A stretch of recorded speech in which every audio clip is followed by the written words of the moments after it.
Thank you very much, everybody. Welcome once again to Parallel Facts Media Briefings. Now, if you are a strong obedient, we'll be needing you at this point to retweet this space, announce this space, tell somebody about what is going down in this space. All right. Now, why are we doing this? We have Jay Coyden here with us.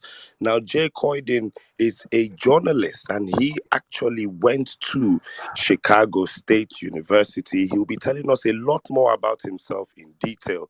But this space was set up to bust all the myths surrounding Bola Ahmed Tinubu, his attendance at the CSU, and his submission of a forged certificate to the Independent National Electoral Commission of Nigeria prior to the elections. You all know that according to the Nigerian Constitution, this is illegal.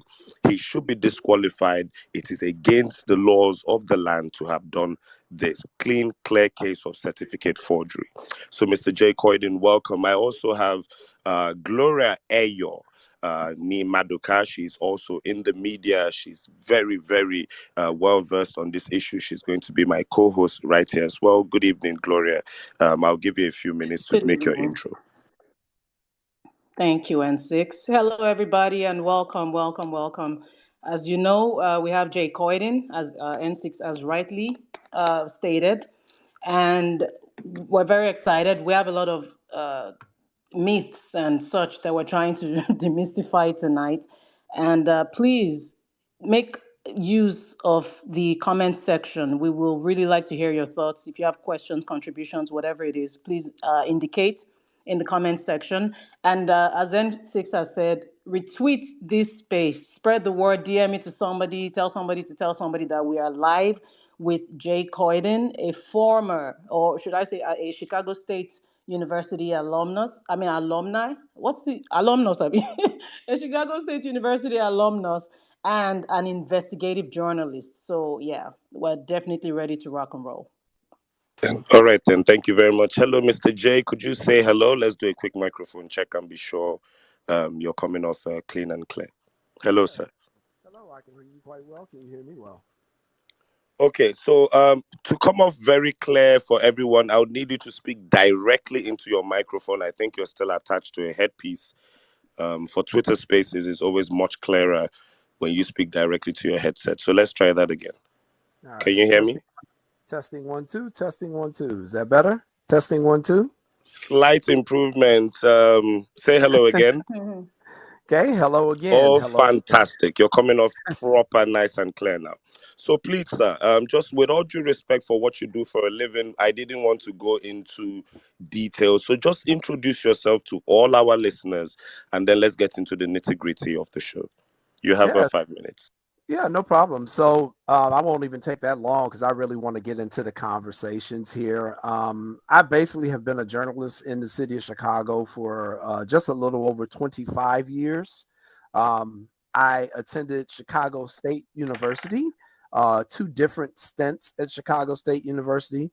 I have an associate arts degree from Richard J. Daley College, which is the junior college that President Bola attended.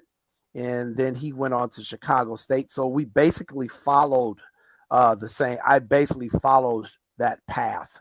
I went to Chicago State starting in 1988, did a year there. Then I took some time away from school, re-enrolled at the City Colleges of Chicago, which is how I got my associate's degree at Daley. Then I went into Chicago State after that. And I was not going in to be a journalist. I was actually going in to be a school teacher at Chicago State. And then my junior year, a lot of my professors said, "Hey, you're a really good writer. You should try writing for the school newspaper." And I wrote my first article, fell in love with it, got hooked. Teaching went out the window. And I've been a practicing journalist pretty much ever since. I left Chicago State early. I did have enough credit hours. I actually have more than enough credit hours, but they were not in my major, which was African American Studies, African Studies. And I had opportunity to start working right away at community newspapers in Chicago, and I took it. and I have not looked back since. So I have been covering Chicago State in particular since I was a student journalist there, and continued it throughout my professional year. I've probably have written at least, I'd say, 100 articles about Chicago State in various capacities throughout my career. So I am very versed with the school. I grew up not less than 2 miles from the school. So the school has always been a part of my childhood as well. So it's not the same school it was that I went to as a kid for different community events. To see it in the state it is in now is extremely sad and difficult. So on a personal level, it's difficult for me to talk about some of this stuff, but it is also very necessary to be talked about. So I am really looking forward to the conversation and, trying to help you out and answer any questions that I can answer and add some stuff that maybe you didn't even know that maybe I'll throw at you. So I'm ready to rock and roll. Mm. All All right right. then. Okay, Gloria, you take it. Yeah, thank you so much for that wonderful, wonderful introduction. It was very necessary that we had an idea, like N6 said, of who Jay Coyden really is.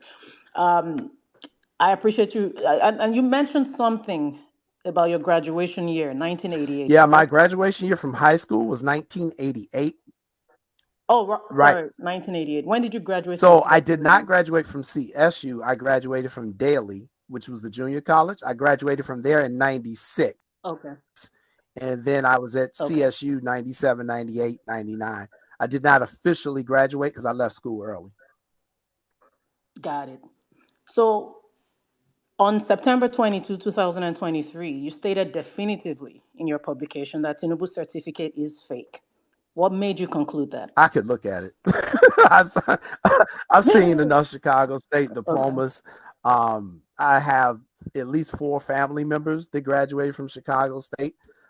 Many of my friends who I was there with, they graduated. I see their certificates almost every day if I go to their house. Um, certain schools just have a certain look to the diploma, and certain things just immediately will stand out at you. And I mean, the dead giveaway was obviously the 1979 year. And then I saw the president who was the president Mhm. when I was there. And that immediately just made me laugh because I was like, I know Elnora Daniel did not Mhm. sign something in 1979. So, I mean, it just immediately stood out. It was quite obvious when I really looked at it. It didn't take that long. And then I looked over it more and more and more. And like I say, I cover Chicago State a lot. So I was like, oh, wow, this could be, a very Mhm. interesting story. Let me just write something like this up. I did not know it was going to be as big as it was. And I have learned a lot about Nigerian law in the last 2 weeks since this story has really broke. But basically, I could just tell right away. I think most people can over here in the United States because you know what your school diploma kind of looks like. And you can tell when something is off about it. So how did you get Uh, in? How did you? Gloria, I'm Sorry. coming. Let me just Huh? ask him one question that Okay. will just lead to a prelude. It wasn't on our list, but Mr. Coyden, how did you come to find out about this whole Tinubu issue? What was going on in Nigeria? How did it spark your interest? What did you read or something? How did you find out about this whole So it's issue? That was actually the question I was going to ask. Oh, we're in the I'm spirit then. Thank curious. you, my Yeah, sister. so Well I done. actually had a source, one of my confidential sources. When I'm constantly looking for stories, I had a confidential source who said, "Hey, there is something big coming up with Nigeria in the court system in Chicago." And I was like, "Well, give me a little bit more detail." And they said, "Well, the president is uh, trying to release records." So my source speaks English is not their first language, so a lot of it was kind of lost in transition. What they were telling me, so I thought they were telling me the president was releasing like music records, like he was a musician, like right Literally. records. So I was like, the president of Nigeria is releasing records. Well, that's kind of a unique story. I don't know why he's going to court about it, but and then once I was like, oh, I started looking to confirm what my source told me, and I looked up the federal court because I thought it was like a music infringement case or something like that. And I was like, oh, wait a minute. This is about academic records in Chicago State, not music records. And that's how I learned about it. You probably thought he stole a Chief Keef sample or something. Right. Right. Something from Kanye or something. I didn't know what was going on. And that's when I actually physically pulled up the case. I was like, oh, it's an academic case. Oh, it's about a diploma and a fake diploma. And then I was like, oh, okay, I'm all in on this one. So that's how I found out about it. Interesting. And I'm just going to ask one question before I give N6 the microphone again. So in your write-up, you mentioned Dr. Neva Lubin as the president of the board of trustees on the fake diploma. Who was the president of CSU, or Chicago State University, in 1979? The president was Mr. Alexander. That's what I have written in the Mr. Alexander. He was the first African American president of the university at that time. And that's, kind of why I knew that one off the top of my head, because it was such a big deal when he became president. And he became president, I want to say in 1975, just 4 years prior to the 1979 controversy that we're talking about today. Previously to that, all the presidents of Chicago State University were white, and they were white men.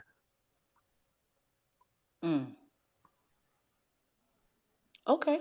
N6, over to you. All right, then. I want to also go into some details because I needed to understand, Mr. Koiden.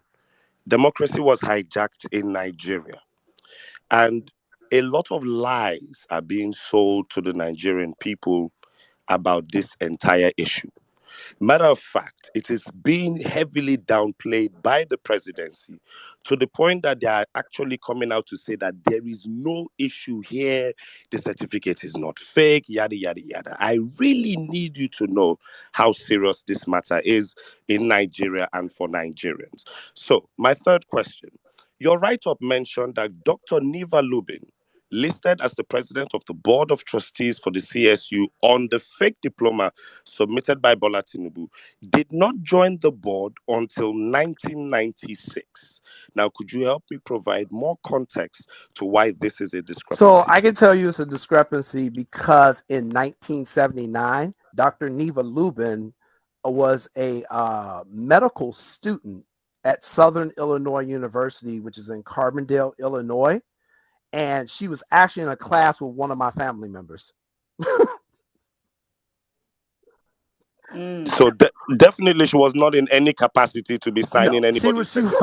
She technically wasn't even a doctor yet. She was still in the medical school at Southern Illinois University. And from what I was told, she was brilliant at Southern Illinois University in that she completed like her medical program in 3 years. She was one of the very bright ones in that class.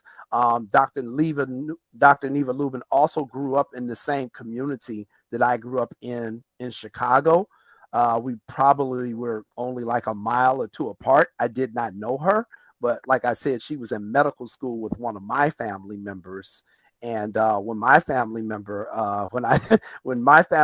read my story, they laughed and they called me. Because they said, well, I went to school with Neva. I know where she was in 1979. She was literally with me in class. So, yeah, that's definitely a true story there. So, random question, just a side question. Would you know if Dr. Neva Lubin is still alive? She is still alive today. She's very active here. She just she ran a private practice for almost 30 years. What she has done now, she's kind of transitioned her career in that she's gotten into more public health and into more kind of political public health as well, political public health issues. She has recently served in the state of Illinois on our public health department. She had a role in helping to try to keep us safe during COVID. She was kind of part of that crew, but right now she does kind of like a lot of political lobbying. I know at one point she's basically still alive. Oh yeah, she's definitely alive. She was running for Congress. Could you do me a favor? So, yeah. Could you do me a favor, Sure. Mr. Koiden? Could you help me trace this lady or reach out to her? Please make her understand that on the certificate of the president of Nigeria, Mhm. who claims to have graduated in 1979. Her name is signed on that certificate. But as at the time, the president of Nigeria is claiming that she signed that certificate, she was still a medical student. Please, if this woman is still alive, we would like to interview her, or you help us with this interview to please help us find out, or at least enlighten her, that her name is being used for such fraud today in Nigeria. Is this possible? Is this something you could help us with? Well, she already knows this story. You know, it's out here in Chicago. I've tried to contact Dr. Lubin myself. It's actually Lubin Johnson now. She got married, so her last name is now Johnson. I've tried to contact her. She doesn't want to really talk about this right now. Is what I'm gathering. I don't know if that means she is weighing her options and if she's possibly going to file a lawsuit, or I don't know if she just is not Oh, interested tell her in Bola talking. Tinubu is a billionaire in Yeah, dollars. yeah, If she files a lawsuit, there's a lot to right. be made. So I mean, everybody understands who they're dealing with here. I'm sure she's not happy about this. She could be just weighing her options right now, but I'm not sure. I have reached out to her. I've also tried to reach out to Dr. Elnor Daniel, but those of you who've been following me on Twitter and who are joining in now know that I don't have the best relationship with my former president, because she herself, when she was the president of Chicago State, I was writing about with her. So I'm not her favorite person. Um, and in the article that I just released in the last half hour, I go into a lot more details in terms of a lot of these scandals that have taken place at Chicago State that I personally know about, ones that I have written about as a journalist, and just ones that I have known about. So I definitely am probably the most knowledgeable journalist you're going to ever speak to on anything about Chicago State, because frankly, just not a lot of the journalists here in Chicago cover Chicago State. They tend to cover more the University of Chicago. They tend to cover DePaul. They cover Loyola. They cover Northwestern. They cover the bigger schools. And I just have to be completely honest with you. They cover those schools because they are mainly white, and Chicago State is mainly black. So Chicago State does not get a lot of media coverage. And their student population now has also gotten so small. At last count, they only had 1,600 students at Chicago State. When I was a student there back in the late 90s, we had closer to probably 8,000. So you can see how bad of a situation it is for Chicago State right now. And obviously, this situation is not helping with their image. Thank you so Thank you much. very much, sir. Gloria, let me just ask him the last question and then I'll pass it off to you. Okay. So, thank you very much, sir. What you have helped us establish now is that one of the easiest proofs that Bola Tinubu's certificate is fake is that the Lubin lady who signed his certificate as at 1979 could not have signed it because she was even a medical student and way much younger and not in that position. So that has been established. Now, I want to ask you a question. Contrary to the information on Bola Tinubu's fake diploma, who then was the president of CSU in 1979, the actual name that should have been on an original certificate from that Yeah, era? That's my final question. yeah. Gloria, From you can that continue. era, you should see Dr. Alexander's name without a doubt. He was, as I said before, I would definitely say it again to make sure that everybody understands this.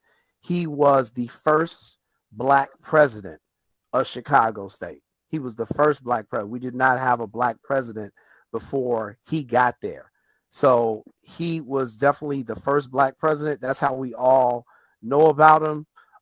Because when you go into Chicago State, just like many universities in the United States, at least when you're a freshman, you kind of have to go through like that freshman intake program where you get a lot of background on the school, a lot of history on the school. And just Dr. Benjamin Alexander is one of the names you just learn right away because they're going to talk about him an awful lot. So that's whose name should have been on a diploma from 1979. Thank you very Thank much, you. Jay. Now, during a recent interview, you mentioned that you weren't surprised that the sacked Chicago State University president is involved in Tinubu's certificate issue. Why did you express this sentiment? And could you specify the president's name, please? Dr. Elnor Daniel. Are you talking about the name that's on the fake certificate? The CSU president who was sacked. You mentioned that you weren't surprised that the CSU president is involved in Tinubu's certificate issue. I'm not. Do you remember? Do you remember expressing that you're not surprised that the president is involved in this certificate issue? That Nigeria's president? Oh, Yes. Or no. The CSU president, the Chicago State University well, no, I president. mean the university as the whole, not just the president. I'm not surprised that the university Okay. as a whole is not involved in this, and that is because the record keeping at Chicago State is not good. It's not good at all. It's complete chaos. So in the second story that I wrote a few days ago, I last week visited the university archives. The university archives is where you will have all the old yearbooks. You will have newspapers from the school. It basically, it's an archive in the history of the school. Well, when I went there, it was complete chaos. Stuff is all over the place. Nothing is in order. The old newspapers, for instance, are not being preserved correctly. So they're turning that yellow color. You know how newspapers will turn yellow as they get older and they sit out in sunlight. Right. You've got that going on. There was only one person working there in the archivist, and he just got there 2 months ago. And he's the only employee in that area. So just that tells you how they're running their operations at Chicago State. And so when I say I'm not surprised that Chicago State is involved in this, it is because I know how that university operates.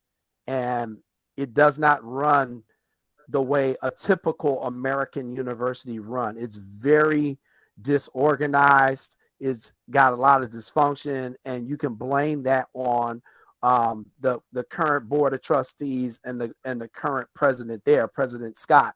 But this is something that you see that goes from generation to generation with Chicago State. It's never really stable. Things are always done in the most difficult, arduous way. And so it does not surprise me that they would be somehow caught up, mixed up, involved in this thing, because there's been so much scandal there in the past. And I documented and posted that story today on just the number of scandals that I personally know about or that I've personally written about. And for example, they just had one of their professors who was also an interim dean. She just got released from prison a few months ago because she had stolen some money that was meant for the pharmacy program to help get more Black American and Latino American students into the pharmaceutical programs. They found out that she was still in the money, close to $650,000 exactly.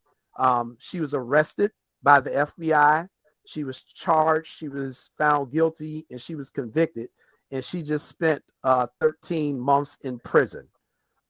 So that when I say I'm not surprised, I'm talking about the school as a whole, because there is so much Right. corruption that has taken place there.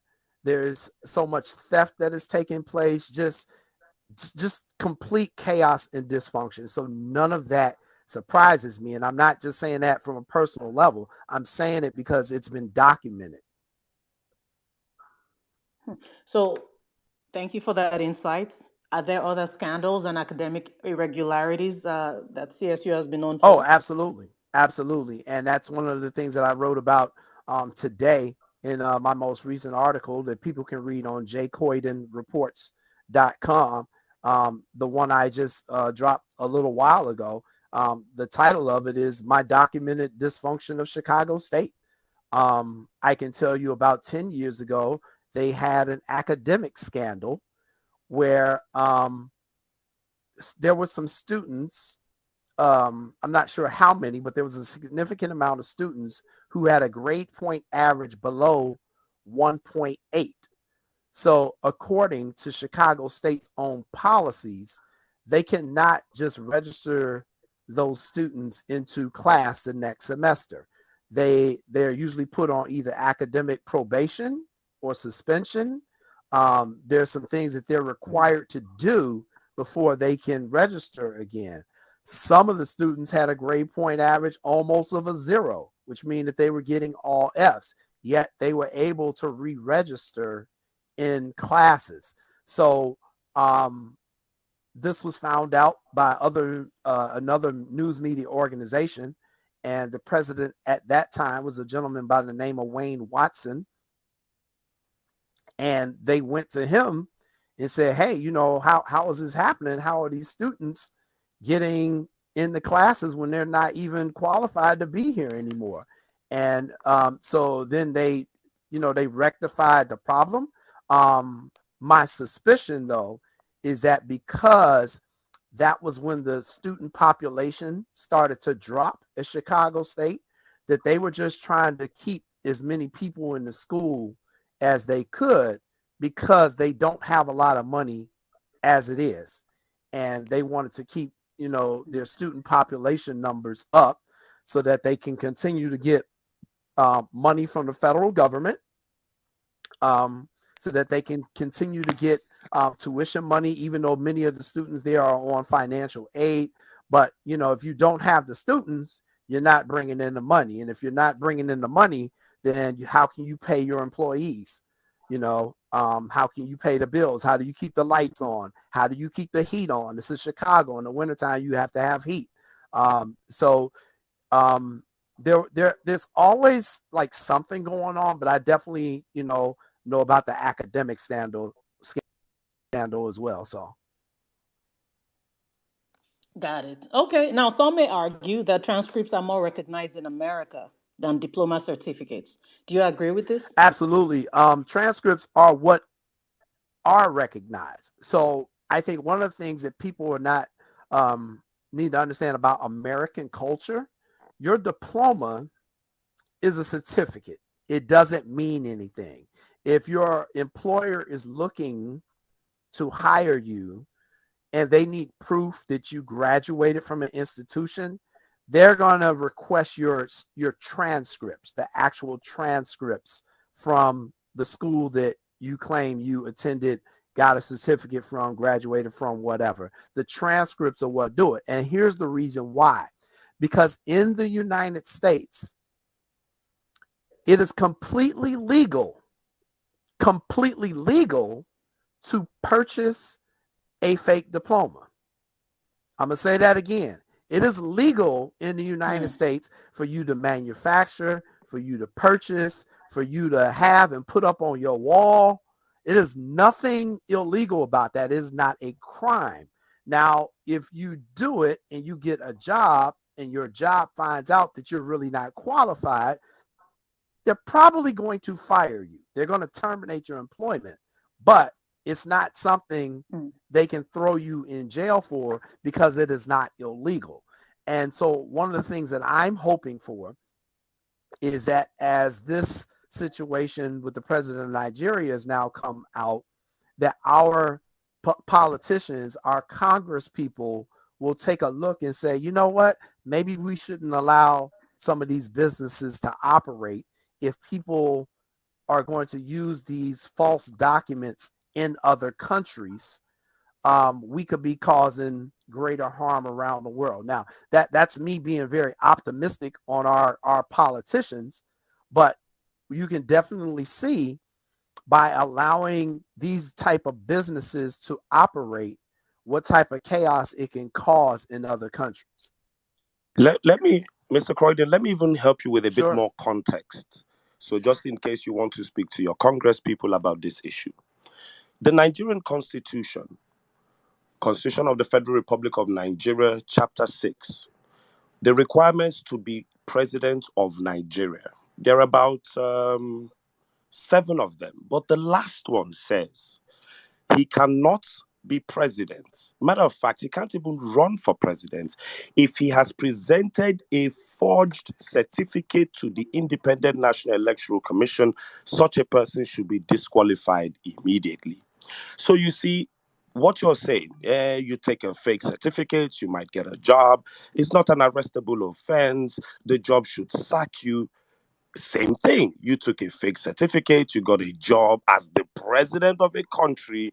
The entire country, the entire legal system of Chicago CSU is proven that the certificate is fake. The job should what? Disqualify and fire you, which is what you just said. So I need you to understand that when you're telling this to them, you need to point this out in context that somebody went as far as running for the president of a country in Black Africa and rigged his way in. And this is why these things should really be addressed. I just hope to give you more context in your report. Thank you. Gloria, you have one more question. Okay, so I was actually going to ask you. You've clarified that it is legal to order a fake quote unquote certificate as long as the job knows you're qualified. So you get fired if they see you weren't qualified in the first place and you just presented a fake diploma or a fake certificate. Now, I know firsthand that getting a certificate from a school one graduated from should not be that complicated. And I'm trying to give the benefit of the doubt here because we're talking about 1979 as the graduation date. So that's relatively old. However, CSU was established, I think, in 1867 or Correct. thereabouts. Yep. So with the advent of digitalization, one would assume that getting a certificate, especially if you're running for, say, president of a country, should not be that complicated. It's something you can literally, all you literally have to do is reach out to the office of the registrar and make your request. So what is the process and why is it such a big deal to just simply get an original certificate to prove that this person attended Chicago State University? Why do we have to deal with a fake certificate, as it were? Yes. So here is the process to getting a diploma or a certificate from Chicago State if you have graduated from there. It's very simple. They could not make it any easier. You go online, you go to the school's website, and I actually have it on my page for the story that I wrote about. You click on there and say you need a replacement diploma or you want to order extra ones, fine, whatever you want to do. Because sometimes people have their diploma and let's say, their house catches on fire or it was in the basement, there's a flood, they want to replace their diploma. All you have to do is go on Chicago State University's website. They have 2 different tabs. If you're requesting your undergraduate diploma, you use one tab. If you're requesting your graduate diploma, like for your master's degree, there's another tab. You fill out the information. It'll ask you like the year, your major, your name, little things like that. You fill that out, okay? Then you have an option at that point on how you would like to receive your degree, okay? So they're making it very easy for you. You can do a couple of ways. You can request that the university mail it to you, okay? Now, if they mail it to you, I'm looking at it right now. It costs $8, $8 American, okay? 8, the number 8, $8 American. You just check the box that says, I want my diploma certificate that is currently on file mailed to me. $8. Let's say you want to order a replacement and pick it up. Okay, you can do it like that. They'll charge you $26 for a replacement. So let's say you didn't get the original, you want a replacement, it's $26. If you want them to mail it to you as well, the replacement, again, $26. So you can pick it up and have your replacement for $26. So let's just say, you know, what President Tinubu could have done. He could have said, they have my diploma certificate on file, because that was what he was saying. I don't have it. So if they have it on file and he graduated, all he would have had to do was fill out this form, pay $8. They would have mailed it to him. Now, it probably cost more than $8 because they would have had to mail it all the way to Nigeria, but he could have got it that way. If he wanted, for some reason, to fly all the way to Chicago to come pick it up, he could have done that. He could have paid for it online, filled out the paperwork, gone up to Chicago State University. He could have paid $26.50. They would have notified him when it was ready at the school. They would have handed it to him. Fine. He would have been out the door. Or he can order that replacement certificate and they will still mail it to him. You know, so there were ways he could. All Anywhere right, in the world. Mr. J, Gloria, Go ahead. Mr. J. Coyden, I want to play you a clip from Bola Tinubu himself. He said this at a place called Chatham House in the UK when he was campaigning for president last year. I just want you to hear his own words, how he got his certificate from Chicago State University. Parallel Facts, could you play the voice, please? Chicago State University, where I graduated, has attested to that. Now I can announce that I've received my original replacement degree certificate from them. If you don't mind, could you play it one more time, please? Parallel Facts. Chicago State University, where I graduated, has attested to that. Now I can announce that I've received my original replacement degree certificate from them. I might be annoying, but please play it the third time, please. I might be annoying, but please do it a third time. Thank you. Chicago State University, where I graduated, has attested to that. Now I can announce that I've received my original replacement degree certificate from them. All right, sir. So this is Bola Ahmed Tinubu in his own words. Yeah, it's actually a video. So the certificate you have seen, sir, is it original? And did it come from Chicago State? There is one question I want to ask. His spokespersons defend him by bringing up a statement called third-party vendors. Literally, some of them have gone as far as saying you can redesign your certificate. Parallel Facts, if you have that voice pop and you're ready, you could play that for me. I would like you to hear some of their defense of this situation and tell me if this is the proper avenue by which these things are handled. Parallel Facts, do you have the voice note, please?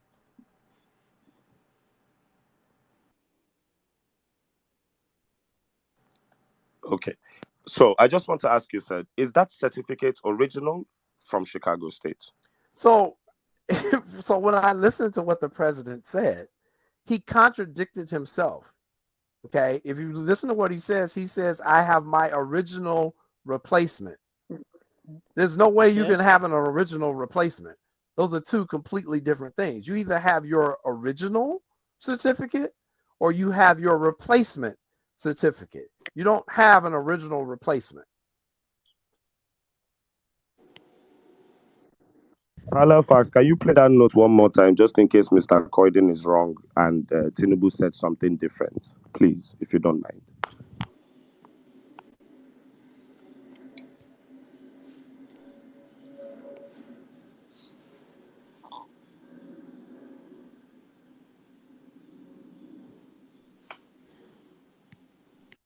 Can you hear me?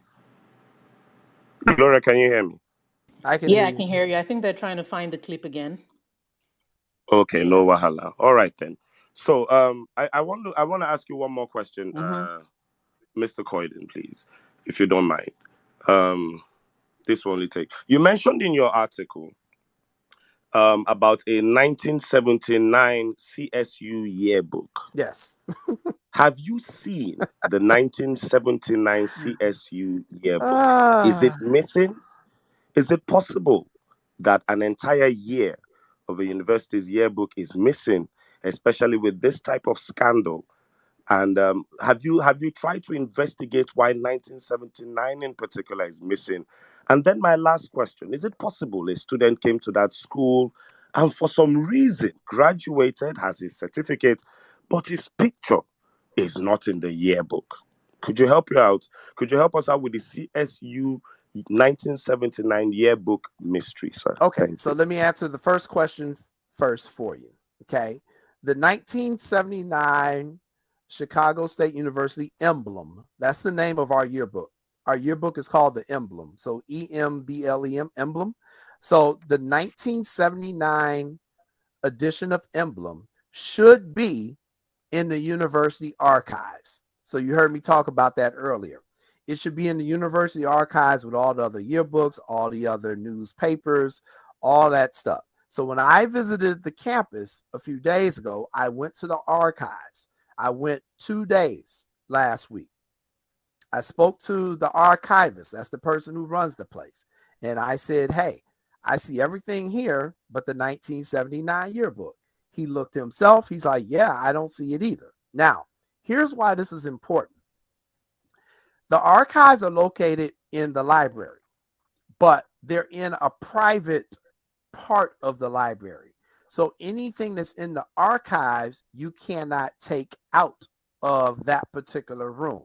So you know how if you go to a library, you want to check out a book. Okay, I want to take out this book. You got a library card. You give them a library card. Okay, here's the book. We need it back in 3 weeks. Well, that's not the case in the archives. The archives is a secure room because there's stuff there that is talks about the history of the school. It's, you know, it's the newspapers, it's the yearbooks, it's the portraits of all the past presidents.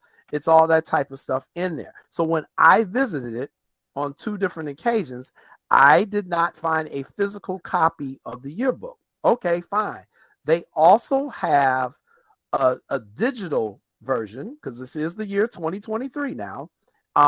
So they have digital copies of the yearbook as well. Well, they don't have a 1979 digital copy either. So there's no physical copy, there's no digital copy. It's like the book has just vanished and nobody knows where it is. Now, the second part of your question, you were asking, would his picture be in the yearbook? So here's the thing about the yearbooks at Chicago State. They only put the pictures of the graduating seniors in the yearbook.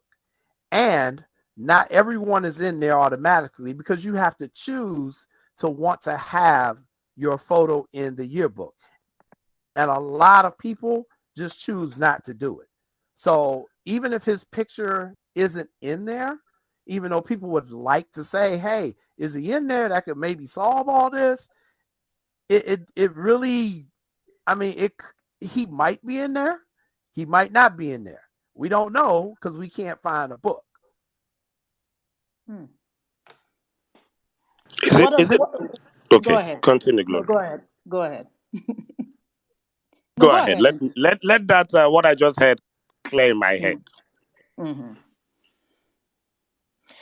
So, what implications does all this ongoing certificate saga have on the integrity of Chicago State No, University? the integrity is in the trash. that's what I was telling Wow. Precious the other day on the show. The university is looking terrible in this. It looks terrible in this. You know, so you know, I'll make a couple of points on that. So first things first, when President Tinubu was, and I'm gonna use the terms. I know you all feel differently about it, but just give me a little leeway. When he was elected as president back in February, okay, he then took office later on this year. He's the sitting president of Nigeria. Now, if you're Chicago State University,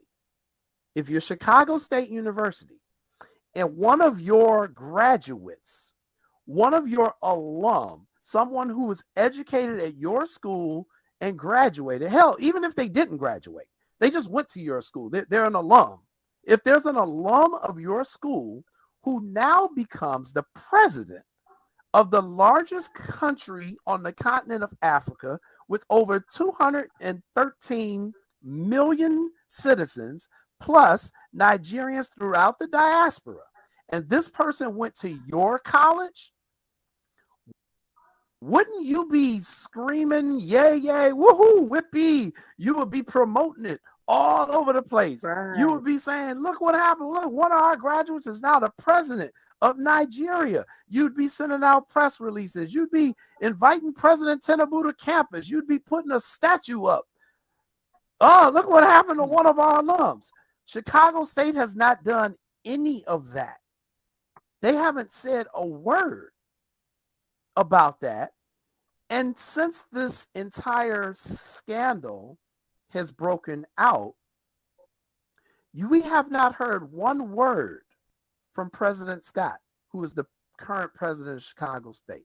Not one word, not one congratulations to President Tinubu, not we don't know what's going on here, not we're going to look into this because this is the integrity of our university at stake, and I am the president. The buck is going to stop with me. We have heard nothing from her. We've heard nothing from a vice president, nothing from the provost. The only people that have made a statement has been the public relations person and has been the attorneys representing Chicago State. And that is what gives me, as the journalist here in Chicago, that is where my concern is, and that is where my focus is. My focus is on Chicago State because I'm going, what are you all doing? What are you hiding? Because none of your actions are making any sense if you just had an alum who became the president of Nigeria. And so that is what I'm focusing on more than anything else, because I'm here. I'm not there in Nigeria. I don't know your laws. I'm not sure of the culture. I am concentrating on Chicago State because that is where, for me, there's a story here. There's a bigger story here. And especially when I put that with all of the incidents of corruption that have happened at that university. And again, I encourage those of you who are listening, I see we got almost 3,000 people here listening. Go to my website, go to jcoydenreports.com and look at what I wrote today. Just look at what I wrote today. I wrote about at least 6 scandals that I know about. I could have written about 50. How much y'all want me to write? So it's not about, does this school not have integrity? Their integrity has been in the toilet. And I went there. I went there. So me saying this actually kind of messes me up because it's the institution that I went to. It takes us down. But if you've also noticed, you're not hearing a lot of Chicago State alums or the current students. You're not hearing them protests. Nobody is saying, let's get to the bottom of this. And you know why that is? It's because we've learned to expect this type of stuff from Chicago State. Wow. And that is really sad.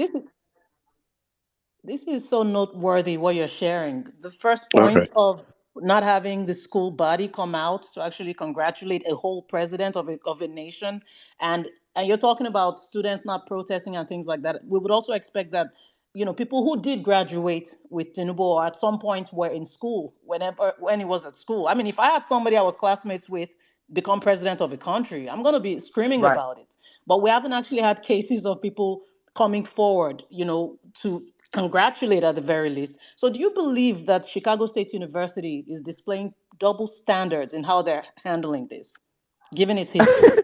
I don't think they're displaying double standards. I think they're doing what Chicago State always does. I think this is par for the course, to use a golf term. This is their normal operation. They were doing this stuff when I was there. This doesn't surprise me. And that's what I was saying on the other media outlet when I talked to Precious a couple of days ago. This doesn't shock me. This doesn't shock me at all. If you had said this was the University of Illinois, I'd say, okay, this is shocking. They don't usually do that. If you had said this is the University of Chicago, which I've learned as I've kind of gotten roped into this story, that originally President Tinubu mentioned the University of Chicago, and then the fine reporter you all have down there, David, kind of outed him on that and said that's not true. And then he switched it and said Chicago State. It does not surprise me that Chicago State has gotten themselves involved in this. The major problem Chicago State is going to have, because there's now so much attention being paid to this, if they get an investigation done on that university, if they get and I want to break it down so that the people in Nigeria there understand who can investigate Chicago State. Okay. Chicago State is located in the city of Chicago. It's located in Cook County. It is located in the state of Illinois. It is located in the United States. So that means, just in theory, the Chicago Police Department, they wanted to do an investigation, they could do it. The Cook County Sheriff's Department, if they wanted to do an investigation, they could do it. The Illinois State Police, if they wanted to do an investigation, they could do it. The university has its own police force with its own detectives. If they wanted to do an internal criminal investigation, they could launch one. In terms of the federal government, well, if we're talking about possibility of some falsified documents or some records that don't look right, they could actually bring in the Secret Service. Okay, the United States Secret Service, who most people, you just think, oh, that's the person. They're the people that protect the president. They run out with the limo. Well, actually, a big part of what they do, because they're the Department of the Treasury, is they do forgeries. They do documents, because people use counterfeit American money all around the world. So the United States Secret Service is responsible for that. So if you're talking documents, they could probably bring in the Secret Service. They could bring in the FBI if they wanted to. They could bring in the Illinois Attorney General. He could do his own investigation. He's separate from the police department. He's the prosecutor. They could bring in the Cook County State's Attorney. She has her own investigative unit. You could bring in, not necessarily law enforcement, but you could bring in the Department of Education, the U.S. Department of Education, because we're talking about a public university that gets federal dollars. They could come in and say, hey, we need to do an investigation on this. So, I mean, you could literally have 10 different agencies who could investigate Chicago State if they wanted to. And you could also have multiple investigations going on at one time. You could have all 12 of them show up one day and do it. Those are just the possibilities. So I just want, the people in Nigeria to understand there are many different ways that this could go. And I just think the more that there are questions out there and the longer this goes on, that eventually one of them law enforcement agencies are going to say, you know what, let's go take a look at this. Thank you, Jay. Go on. All right, Jay, I want to play you something. In Nigeria, I need you to understand that Tinubu has not given any statements on live television or radio to defend any of these allegations. What you have are media lackeys all over the place, twisting and turning something that is clean and clear to the eyes and to the ears. So I want to play you one of them, and this is his opinion on redesigning your certificates. And you tell me what you think. Parallel facts, please.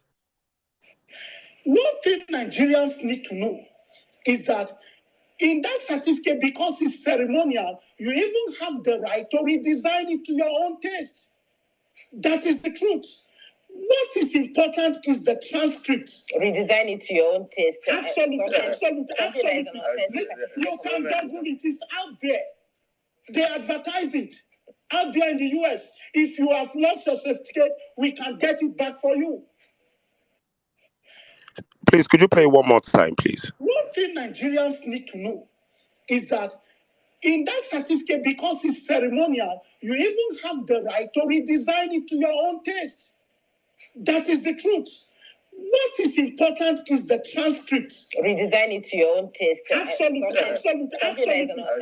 You can Google it. It's out there.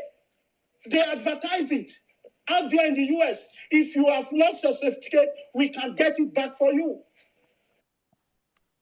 All right. So that is one. I want to now play you another person. He was Tinubu's spokesman all through the elections. His name is Festus Keyamo. This man is actually, hold on, he's actually a senior advocate of Nigeria, a lawyer at least on the level of Justice Maldonado.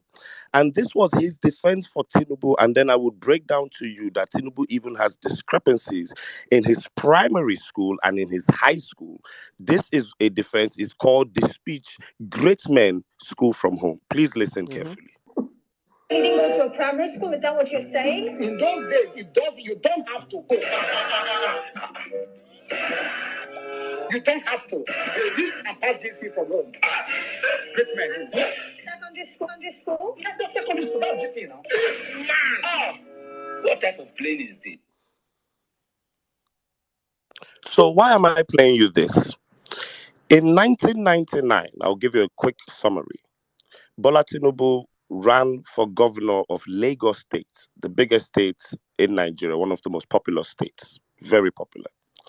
He submitted that he went to a school called Children's Home School, Aroloya, as his primary school. He then submitted that he went to a school called Government College Ibadan as his secondary school. He then said that he went to University of Chicago and then Richard Daley College. 1999. People went to research the schools and found out that the primary school, Children's Home School Aroloya, did not exist at all. The secondary school he claimed, the set he claimed, they wanted to celebrate him being a governor. This same thing you're asking Chicago State to do. They wanted to celebrate the fact he was now a governor. And they asked him, what set did you finish from? Bola Tinubu could not answer. There is a story that the governor of that state went to that school and forcefully seized the records of that year Tinubu claims. Now, when Tinubu ran for president of Nigeria, he did not put any primary school. He did not put the children's home school he had put in 1999. He did not put the secondary school that he had put. And then he now put up this fake certificate, this certificate we have all agreed on that is fake. He submitted this fake certificate. I want to ask you, sir, is it possible to get into university in the United States of America without never going to primary school, without never going to secondary school? What do you think about this whole entire Tinubu conundrum, considering that there is no public record of him having ever gone to school, and then this Chicago situation comes up? What kind of person do you think we are dealing with at this point from your status as a non-observer, just someone from the outside looking in? So what I will say is I will answer that question that you asked. Can you get into a college or a university in the United States of America without going to a primary or a secondary school? Am I understanding the question correctly?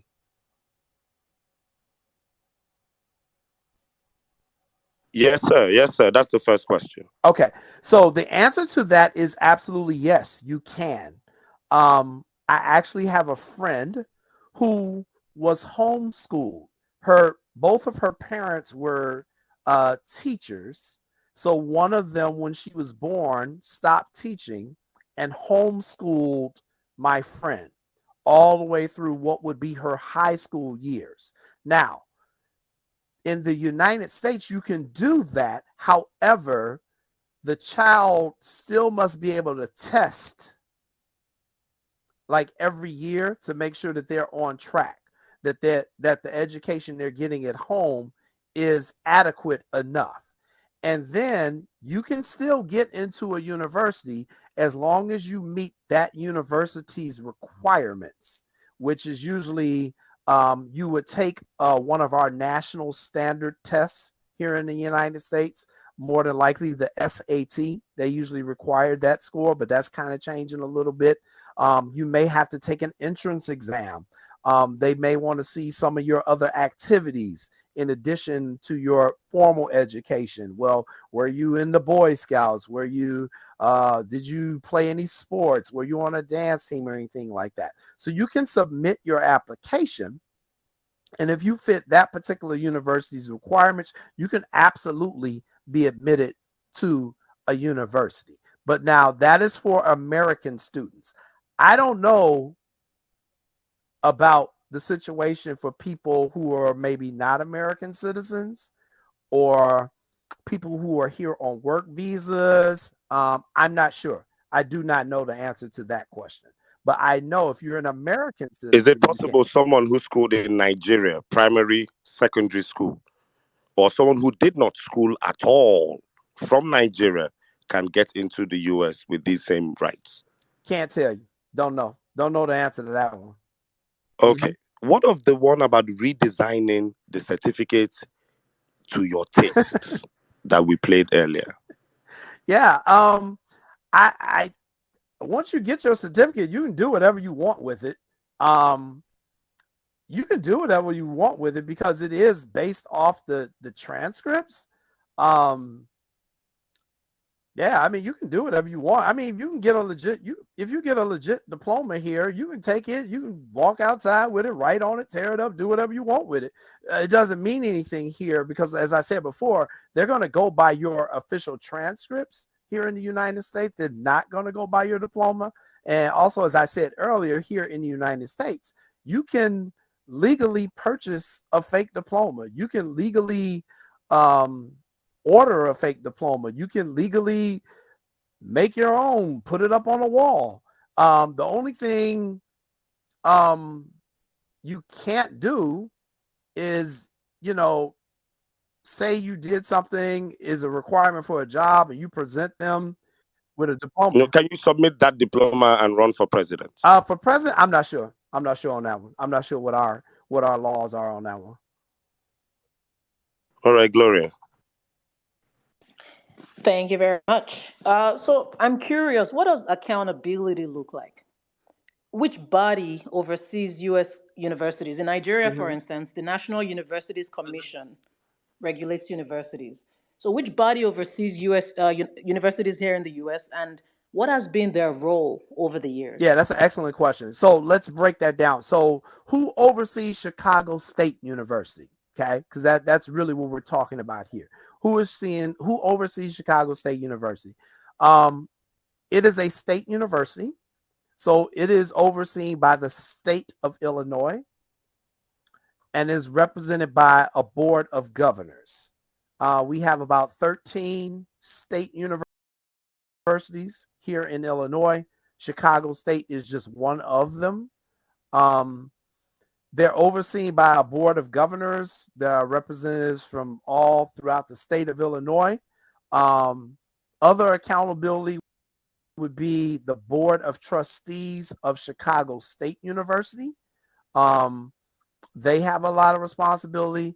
And then on the federal government level, it would be the United States Department of Education. The United States Department of Education is who gives you your accreditation, which says, no, you're a credible university. That would come from the U.S. Department of Education. And if you're not meeting the correct standards, they can pull away your accreditation. So let's just throw a situation out there.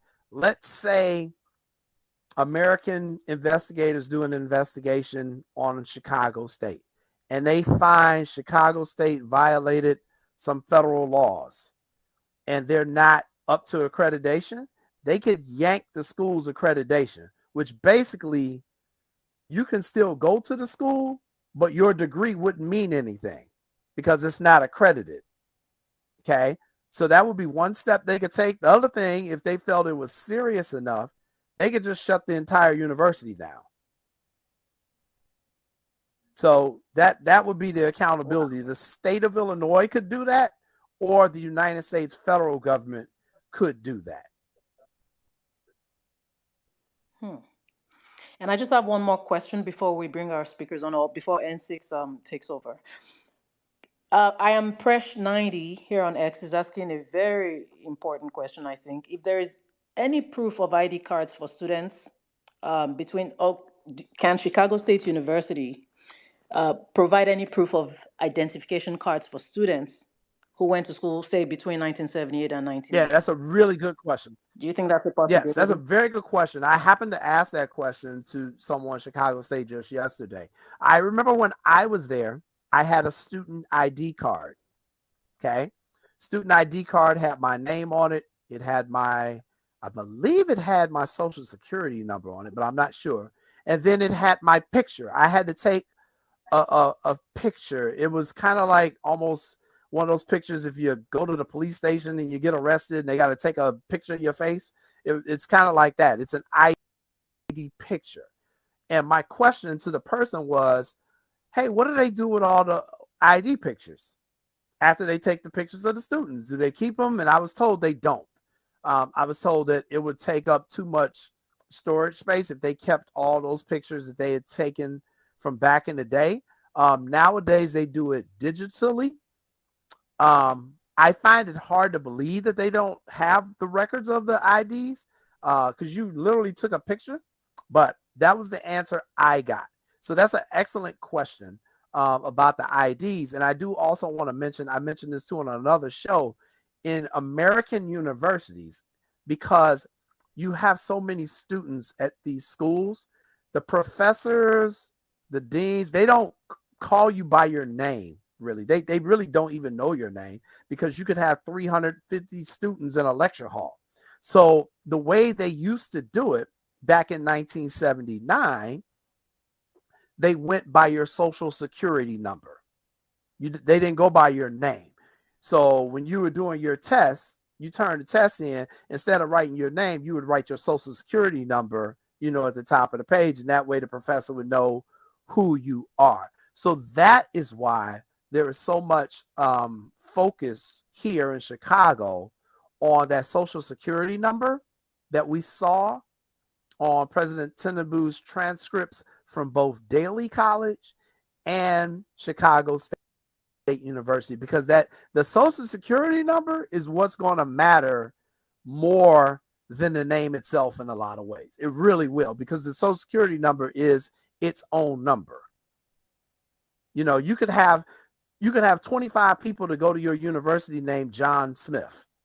Okay, you could have 25 people with the exact same name, but they're not going to have the same social security numbers. You're going to have 25 different social security numbers. So what they have done now in the United States, in modern United States colleges, they still use a social security number to verify the identity of students. But when the student is doing their tests or they're doing anything around college, they get a special ID number from that particular college that goes to that particular student. But back in 1979, they were not doing that.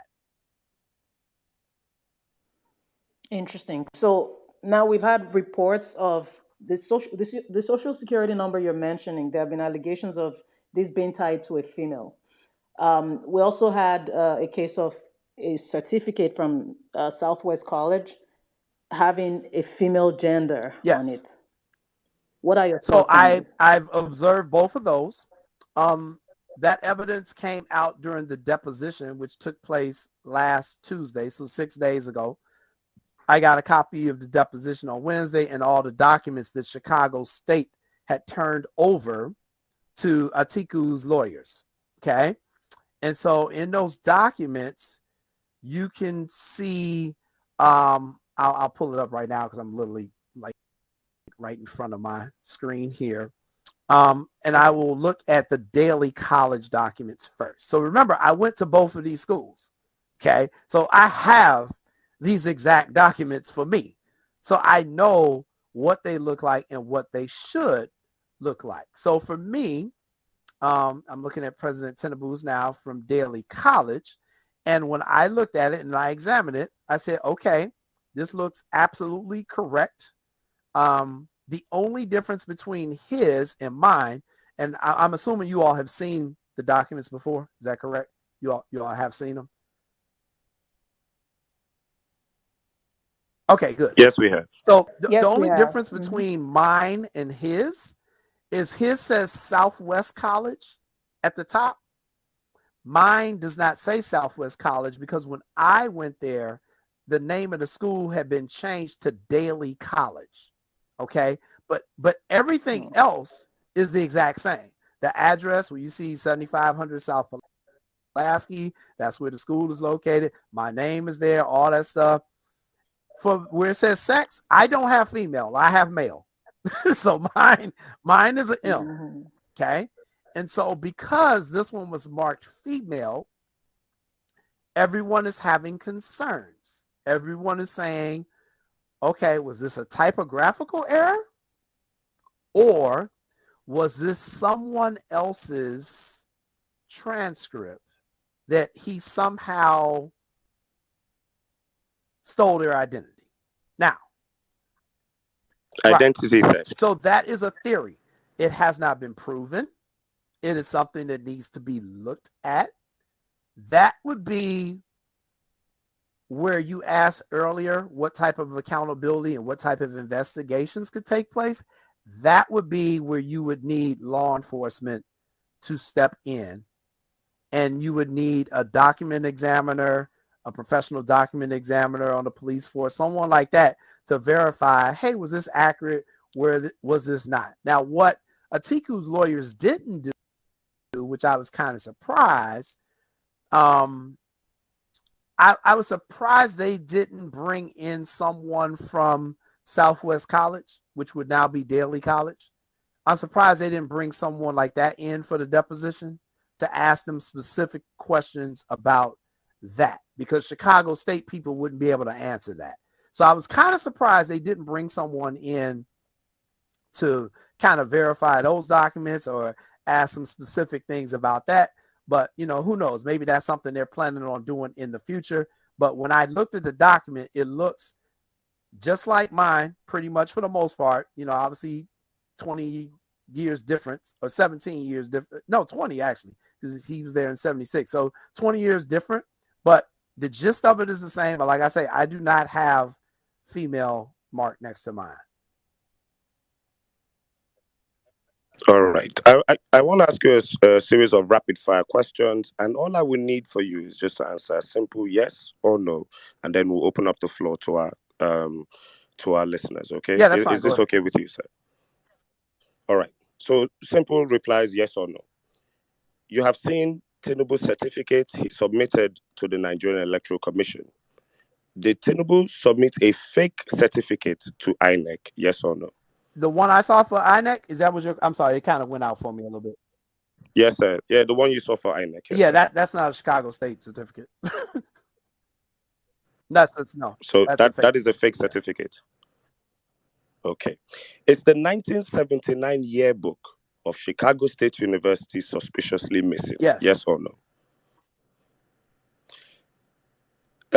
Niva Lubin, who we can see is a signatory on Tinubu's certificates, could not have signed Tinubu's certificates because as at 1979, when he claimed to have graduated, she was a young medical student and nowhere near the position of head of board of trustees. Is this a yes or no? Yes. Thank you very much, sir. At this point, we'll be opening up the floor to our speakers. Jimmy is here, our big mommy in the movement. Mommy Bolanle is here. Well-meaning Umar Sani, the cat, is here. Everybody, thank you very much. I would love for you guys to have your questions ready. Please, no formalities. Just a quick good evening to Mr. Coyden, and then you go ahead. Jimmy, Mommy Bolanle is our big mom in this movement, so I will be giving her the first shot, and then you come up. Mommy B, please go ahead. Yeah, good evening all. Sorry, I'm on a long journey home. Mr. Coyden, thank you for joining us today. I've listened to you intently. And I have one question, because a lot of the other questions have been asked. When did Southwest College become the name that is now? Do you know what year that was? So your question is, when did they change the name to When they Daly changed the College? name Is that what her question is? from, yes, yes, that's the question. It would have been in the 80s. I do not have the exact date, but I can get that for you. That's not 19. Let's see. Looks like 1976. The week after. So it's named after. It's named after the former mayor of the city of Chicago, Richard J. Daley. So he died December 20th, 1976. So the name of the college was changed it would be like the very last week of 1976. Does that make sense for you? Mm-hmm. Thank you very much. Thank you, Mommy B. Okay, Jimmy, you're up next. What is your question, brother? Oh boy. Well done, guys. Gloria and N6, well done. I have a couple of questions, but I'm just gonna round it up to two. The first one is transcript. I have a question regarding this transcript. Now, is English a compulsory subject to pass regardless your major? So, good question. That was one of the questions I had when I looked at his transcript. Are you talking about the transcripts from Chicago State or the ones from Southwest? So I can answer your question. Both okay. Actually. So both, you actually. probably noticed the same thing that I did. And I thought it was very weird that he did not take English 127, I want to say, until like his senior year in college at Chicago State. That is usually considered a prerequisite course where they won't let you take some of the higher numbers courses that you usually have to take English 127 and 128 because they're composition English classes. Usually they make you take those early in your college career, but I have seen people where they haven't had to do it. It depends on what that university requires of that student at that time. And I honestly don't know what they were requiring back in 1979. And the other thing I need you to understand is that when these transcripts come out that we're looking at, this is when Chicago State was on what they called a trimester system, not a semester system. So now most universities in the United States are on a semester system where you'll do 20 weeks of classes. That's the first semester. Then you do a winter break and then you come back in January, whatever, you do the last 20 minutes. That's the second semester. Back then, Chicago State was on a trimester. So you will see where it'll say like a fall, a winter, and then it says spring. And then if a person decides to go to summer school, you'll see a summer. So there was a little bit of difference back then, which is why I can't say taking English 128 your senior year is necessarily wrong. Okay, brilliant. And the last one, you said something about not everybody necessarily has to have their pictures in their in the yearbook, the emblem, as you called it. Right. Does that include the name? Because there are some situations whereby your pictures, everyone's pictures doesn't have to be there. But does everyone's name has to be in the emblem? Does every graduating student's name has to be in the yearbook? No, it does not. Not all the names, correct. Okay, so I asked you I reached out to you on your TL before I engaged you in your DM, and you asked me my I just want I'm just curious, why did you do that? Why did you do that? And I just want people to understand the kind of people we're dealing with. Could you please help me out with in that? the United States, we have obviously the First Amendment, which is the freedom of speech, but the Second Amendment is the right to carry and bear arms. And America is dangerous. So carrying a weapon for your own self-protection, a lot of people choose to do it. So when I saw your particular profile, I figured I would ask you that And, we kind of connected on that and some other things. But that is why I asked, because I think one of the things people have asked me, well, how come the journalists in Nigeria are not really digging into this situation? Well, I mean, they don't want to get killed. They ain't trying to get killed. They're not trying to have to live in exile. And I think that's the difference. First of all, our freedom of speech is really protected well here in the United States. And then secondly, most of the journalists I know packing guns. So, I just got to keep it real with you. Most of them packing guns. And that allows you a little bit more freedom to do your job in peace. All right. Thank you very much, sir. Up next, somebody who has been very well invested in this case, Jackson Ude. Please, my brother, you're welcome to the platform. We're all well-meaning Nigerians here. You have one important question to throw at Mr. Coyden. You have the floor, sir. Yes, thank you so much. Thank you, Mr. Coyden, for all you do. And thank you, everyone who's on this platform. So I'm just going to go right quick to ask Mr. Coyden. And I'm going to give you a background of myself. I'm a journalist trained in Nigeria and also trained in New York. I went to the City University of New York, Lehman College. And I'm very passionate about this. And I want you to shed some more light about the processes of gaining admissions into the Chicago State University. So now my question goes this way. How can you be admitted as a student in Chicago State without a passport, without a birth certificate, without a social security card, without any form Without of a student identity, visa? without a student visa, without a state ID, with no form of identification, with not even a proof of address? Now, I ask this question because I know the processes by which I was admitted into the City University of New York in Lehman College. At the time, I was not an American citizen. At the time, I was admitted based on my asylum status. I produced my Nigerian passport that had my asylum status on my I-94. I produced my New York State ID card, which proved my residency of New York, so I could enjoy the benefit of the Pell Grant and other benefit I could get. I produced my Social Security card that identified me.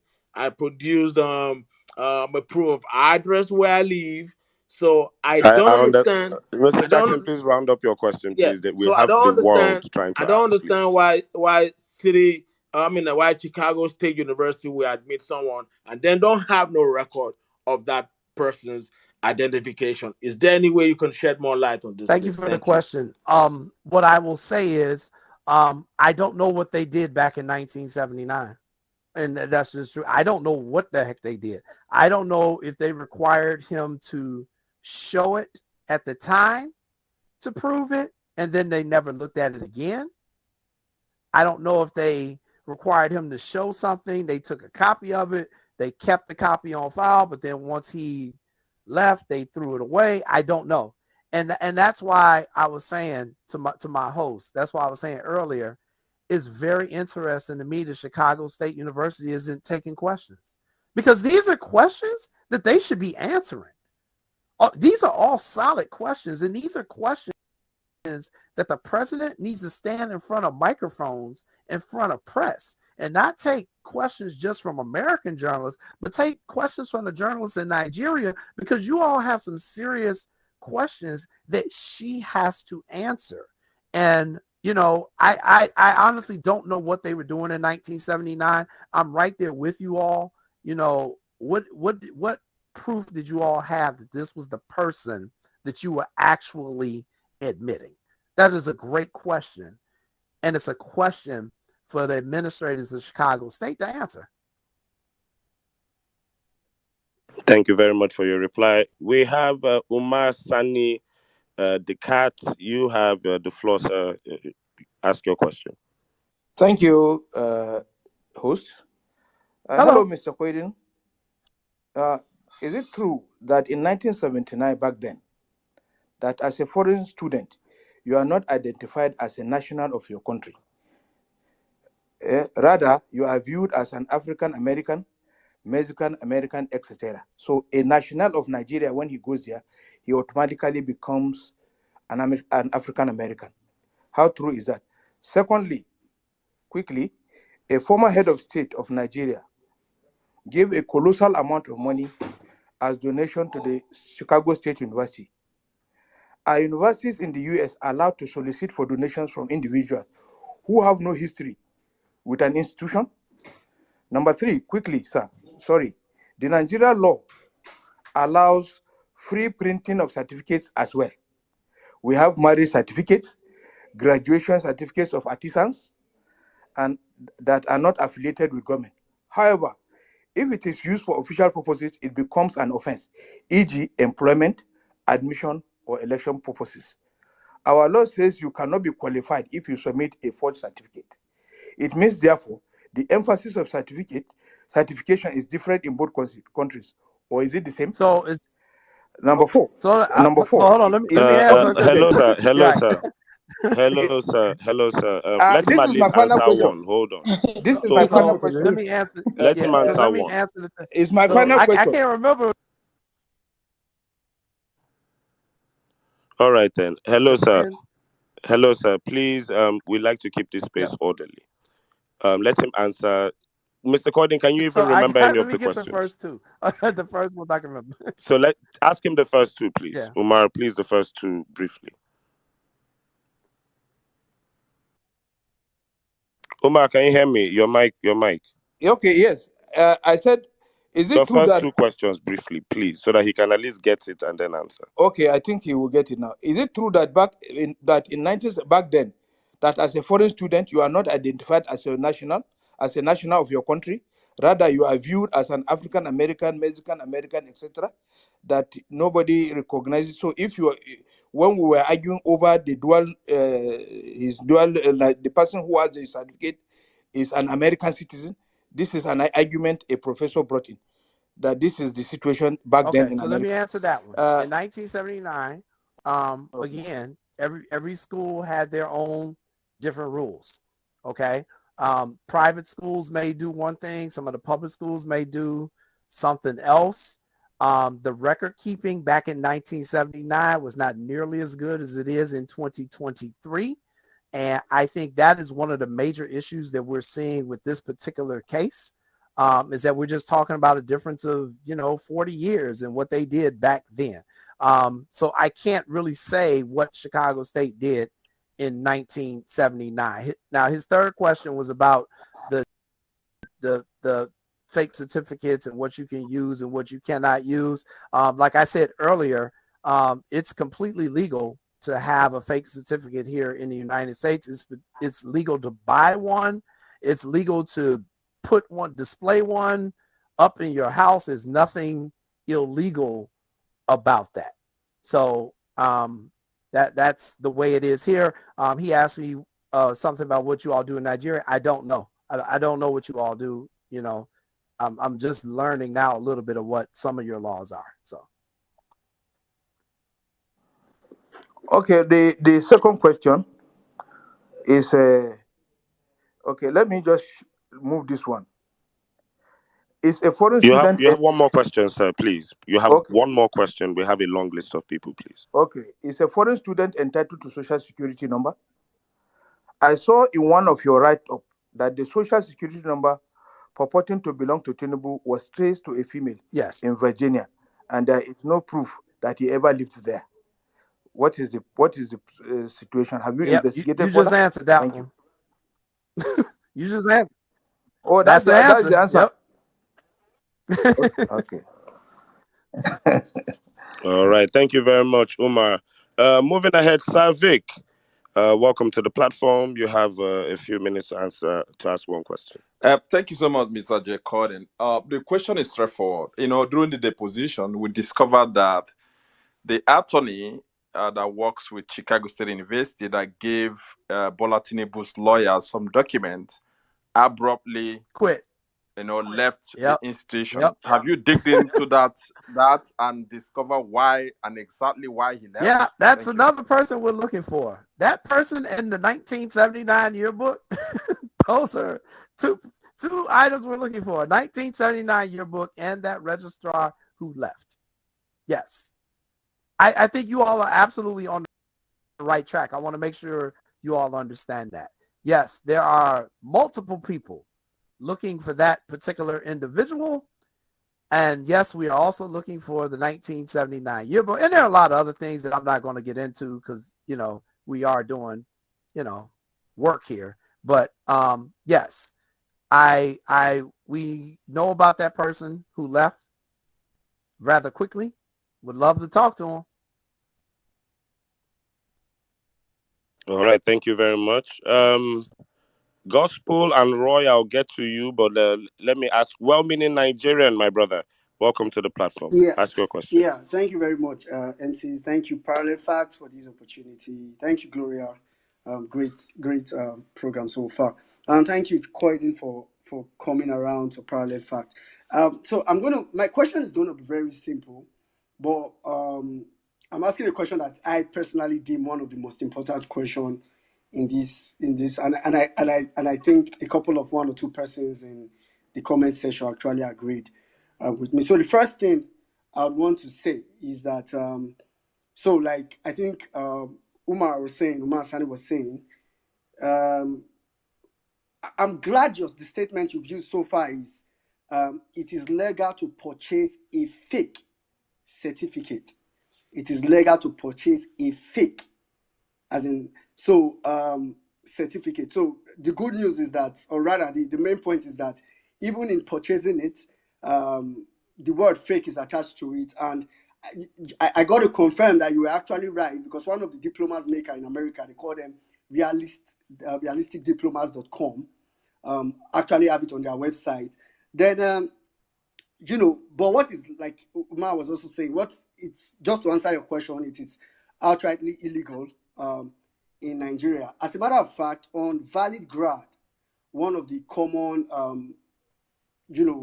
fake certificates or fake diplomas producers, their first FAQ, frequently asked question, was really a question that says if this certificate is considered authentic. And the answer they provided to that question, which I already said, it should be made clear that these are not real diplomas or transcripts. We are not an educational institution and cannot be used for accreditation. So that's one of the. So why I'm building this question is because one of the major points that came out from the deposition and that have been flying around in Nigeria is the concept of vendors. There's this talk about vendors. Third-party vendors. Third-party vendors. And this question is very important. Like I said, the question, all this my talk now is really to create some clarity for listeners. I think the question I would ask you is really going to be very simple. So I think even in this whole conversation, a lot of people have mistaken, the concept of fake certificates, getting fake certificates, which even by Valid Grad definition, you get these fake certificates. And you have also said it here, you use them for novelty. You can even gift it to somebody, use them you put them in your walls, not really even for official reasons. So it remains fake. Even in America, to an extent, it's regarded as the word fake. And I'm emphasizing that word fake for a reason. So during the deposition, that was why I read him Nigeria's exact laws on the issue earlier on. Continue. Yes. During the deposition, the word vendor was never used in that deposition. I mean, that word in itself was never used in that deposition. The word off-site was used twice, and the word third party was used once in that deposition. And because Nigeria and the party Tinubu belongs to is used to the act of propaganda, so they've been able to put all that together and said, okay, what the registrar meant was that. So what the registrar said, and I really want to put this out for fact, because for me I think this is a very clear. What the registrar said, and a question was asked to the registrar that said, did you tell us earlier? I'm quoting the question.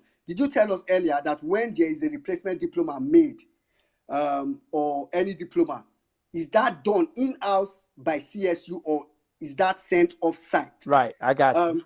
I got Yeah. you. I think I'm following just your question. What you're Yeah. asking Sorry. is does Chicago State produce the actual diplomas right there on the campus? Is that what you're asking? No, that's not the question. So that's why I really want to build this. Please make your question brief so that he can Yeah. get your point, please. I'm almost done. Sorry.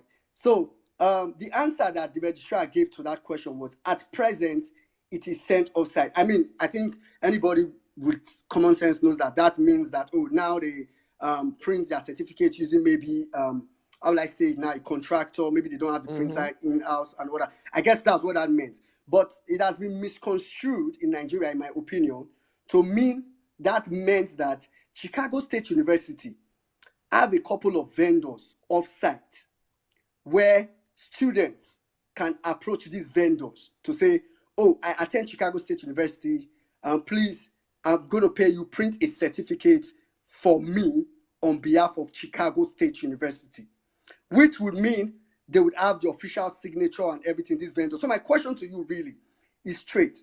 Does Chicago State University have certified vendors that students are allowed to approach for them to print, and I mean from Chicago State University, without the knowledge of the school, for them to print certificate, who would automatically, after printing the certificate, would Chicago State University would, because one of the processes that they said they would do before they print a certificate is to verify the student's record.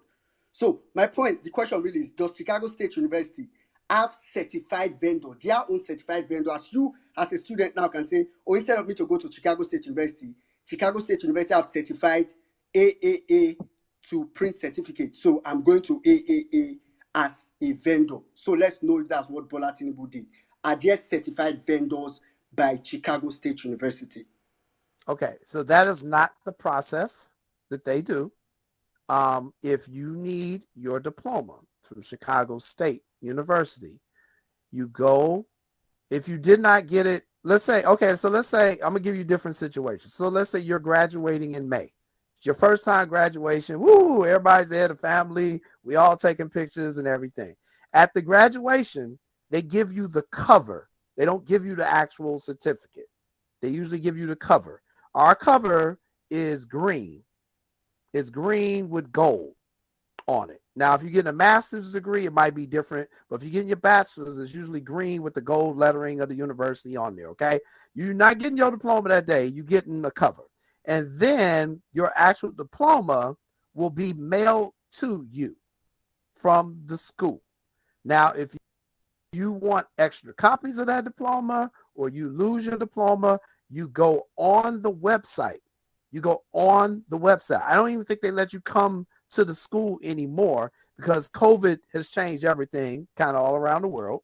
So they trying to do the least amount of people as possible in person. And they're kind of short on personnel up there right now. You would go online, fill out that form that I spoke about earlier in the show, pay them their money, and then you either tell them I'm going to come pick it up when it is ready, or you mail it to my house.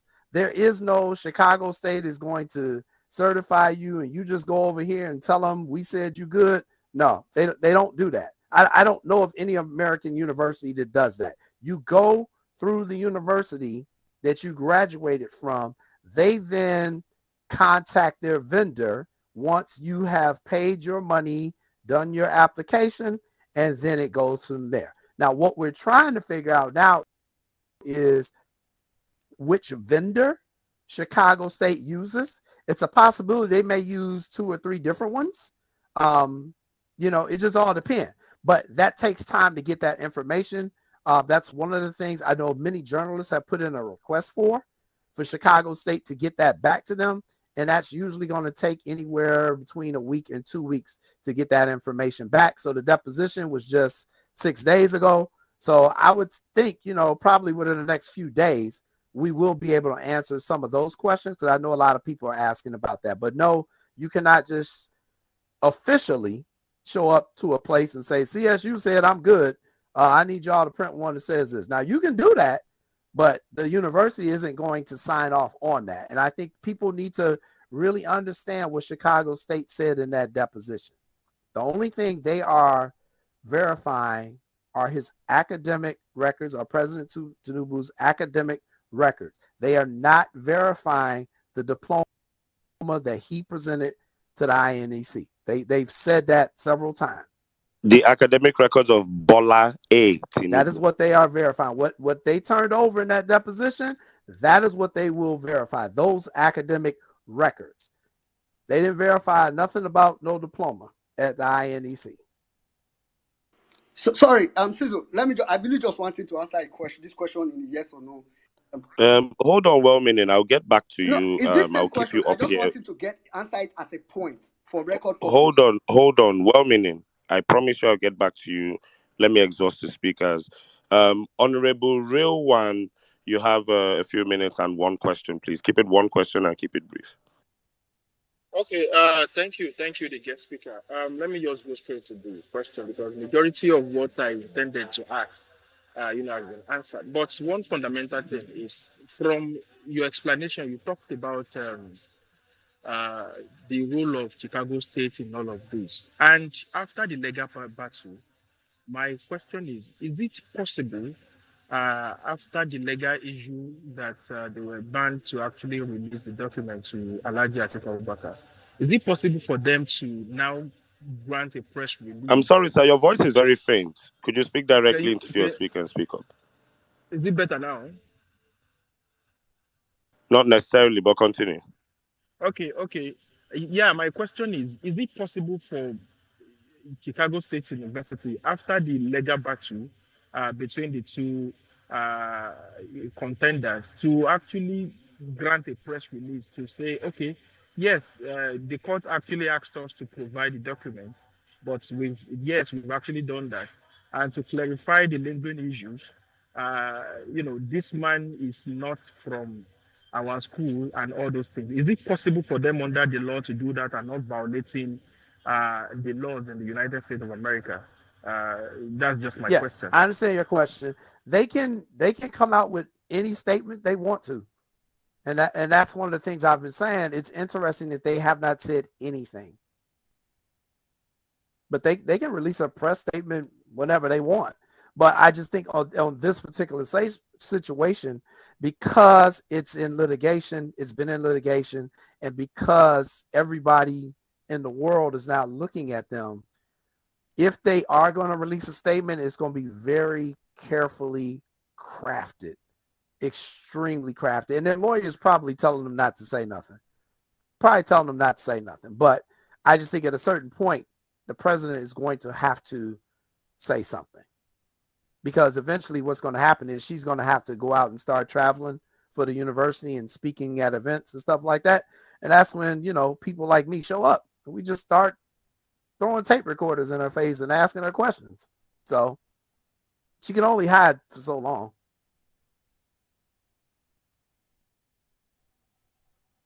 All right. Thank you very much. Roy, are you there? Roy, are you there? Can you hear me?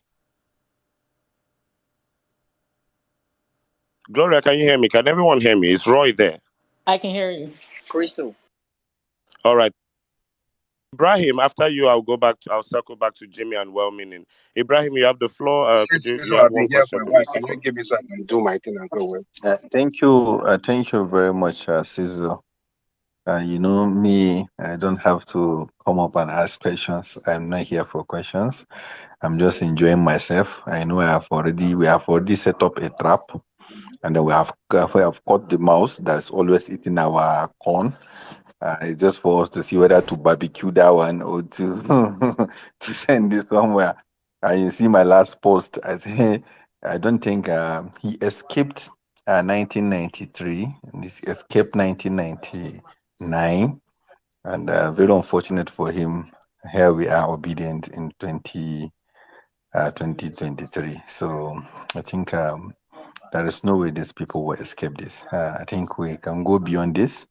After bringing another person to come and explain all what we are doing here, I think I'm just happy that we are over 3,000 here in Nigerians so that at least people can listen. I always say this is one of the things I enjoy with the movement we have is that we are looking for facts. You get educated. People that are coming here every day, when I see Cecil saying, from the book of Google, yeah, I say, so I know we are going to go back through all we're going to go back through everything that we can at least to educate people. And thank God, every Sunday I go on radio too here in Kaduna. It's a house of program called Enama Fita Ariwa. That's finding solution for the northern problems too. And then we repeat the program in the night on Saturdays. So we try as much as possible to keep educating because we think maybe up here in the north, what we really need more is this education.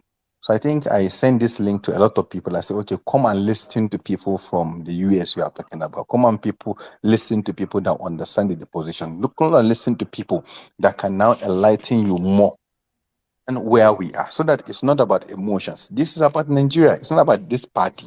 What about you are going to, for example, yesterday was somebody called on radio and I was asking me, why is it that the northern elite are not talking? I say they are looking for appointment for their children. They are looking for contract. They are looking for government to keep on helping them to do the things that ordinary other Nigerians are supposed to do. So they are not looking for a Nigeria that work for everybody. They are looking for Nigeria that work for only them and their children. So they can talk on behalf of everybody. So thank God at least we are here. We have the obedience and we have the parallel pact. At least we always bring to people. Don't listen. Somebody can buy all the radio station, all the TV station, all the journalists, but he can buy all of us. We always going to come back here and still discuss and bring out the truth. We are not going to lie about government. We are not going to lie about Tinubu. We are not going to say things just to degrade somebody. We are just going to bring facts because we want to build a country at least that things work. If you look at all the brouhaha we are talking about, almost 480 something cases in the court. That's mean how can an INEC officials now look at Nigeria and Ibrahim, I'll still need you that to man is round still up. on his seat? I'll Yeah, need you to Cecil. round up, Ibrahim. Thank you. Yeah, okay. So what I'm just saying is that you look at the quantum of money we spend just for us to elect this kind of people. Look at who is Senate president. Look at what is our president. Look at who are our governors with all the money. So thank God we are here. I want to just take more grease to your elbow. Parallel fact, keep on bringing this thing, bringing the fact, and give it to them, so that at least Nigeria will believe that we are doing this struggle not for anything, just for Nigeria that will work for everyone. I yield my mic. Thank you very much, Ibrahim. God bless you. Well spoken. Jimmy, you have two fire questions for Mr. Right.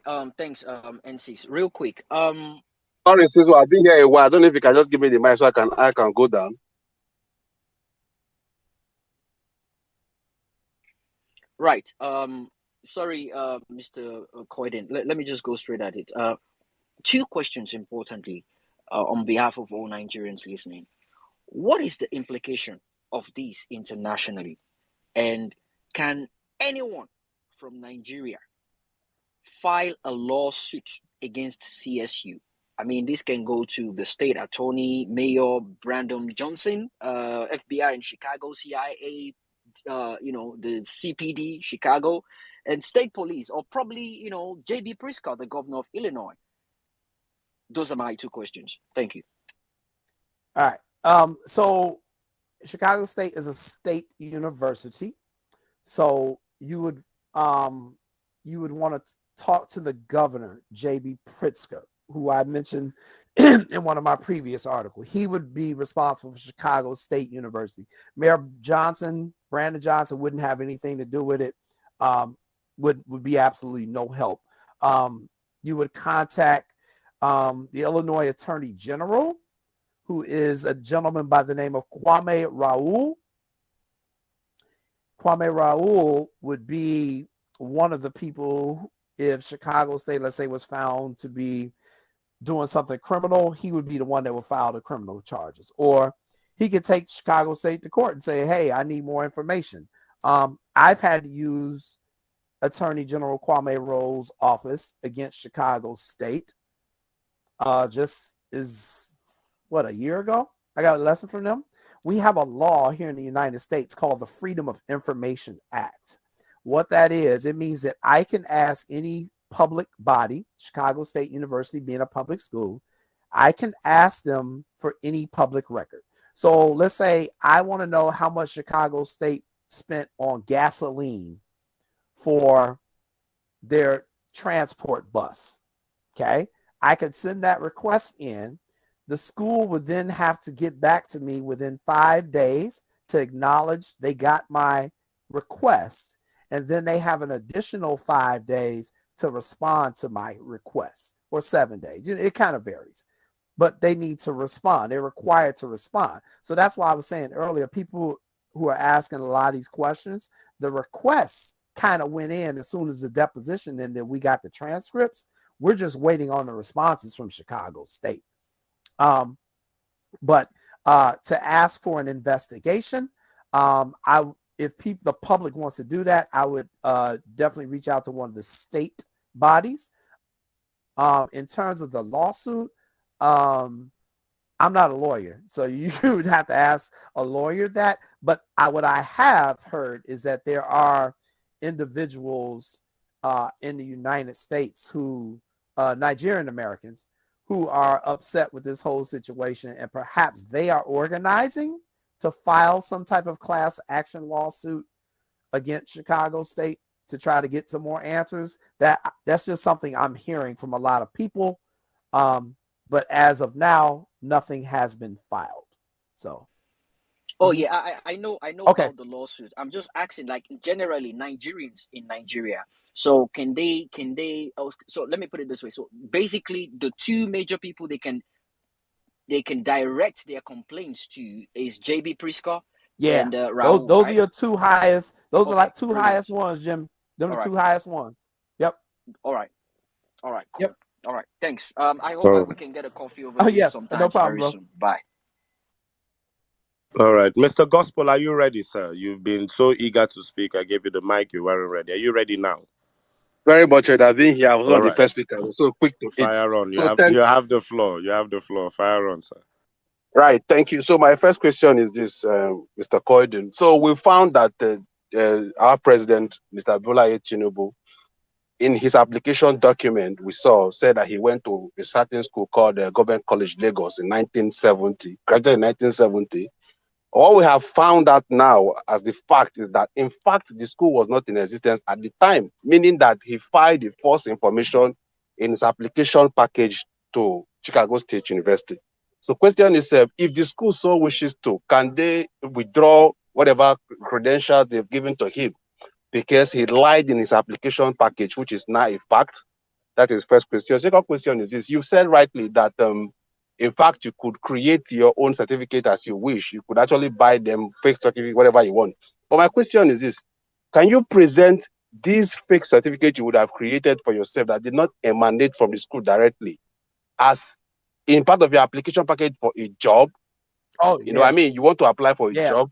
Can you file that particular fake document in quote, the one that the school did not mail to you, the one you went to create by yourself? Can you use that particular document as a proof of your certification from a particular school and file as an official document? Then the final one is this. So you've told us that sorry, just the final one. Hold on, Mr. Gospel. Hold on. Okay, sorry. Yeah. He's not the enemy here. All right. So, Jay Coyden, you take the first two. So I think I heard the second one better when he was saying, okay, so you can file it for a job. You can try to do it. It's no different than people when they lie on their resume.